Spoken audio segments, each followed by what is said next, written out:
Mutya na makukuha sa bahay ng anay. Yan ang ating pag-uusapan sa video ito.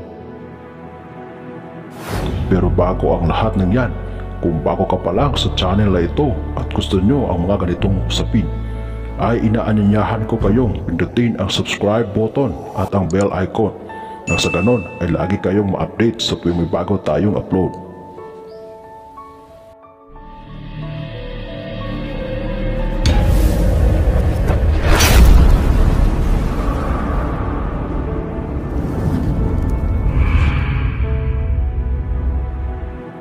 Ang anay o termites sa wikang Ingles, o sa iba ito ay tinatawag na puting langgam. Ito ay nakatira lamang sa mga patay na kahoy, lupa o sa iba ito ay tinatawag na punso. Kung makarinig tayo ng anay, ating maiisip na ito ay peste o mapirwisyong mga insekto dahil ito ay naninira ng mga gamit sa ating kabahayan. Lalo na kung ang ating bahay ay yari sa kahoy. Ngunit lingid sa ating kaalaman, ito pala ay nagdadala ng swerte sa atin, lalo na kung ating makuha ang mutya nito o tinatawag na mutya ng anay.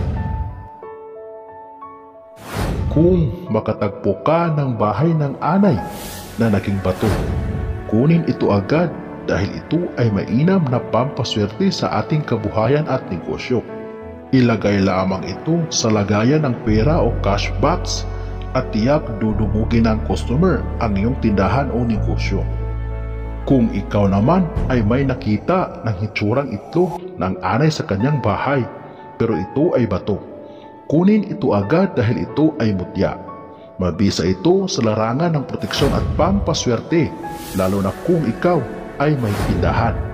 At dahil sa ito ay mutya, matik na ito ay gagana. Hindi na ito kailangan pa ng mga dasal o orasyon. Ang pag-aalaga nito ay ibilan lamang ito sa sinag ng buwan tuwing kabilugan ng buwan at pahira ng langis na gawa sa araw ng Biyernes Santo o pwede ang natural lamang na langis na gawa sa niyog. Nang sa gayon, ito ay lalakas pa ng husto.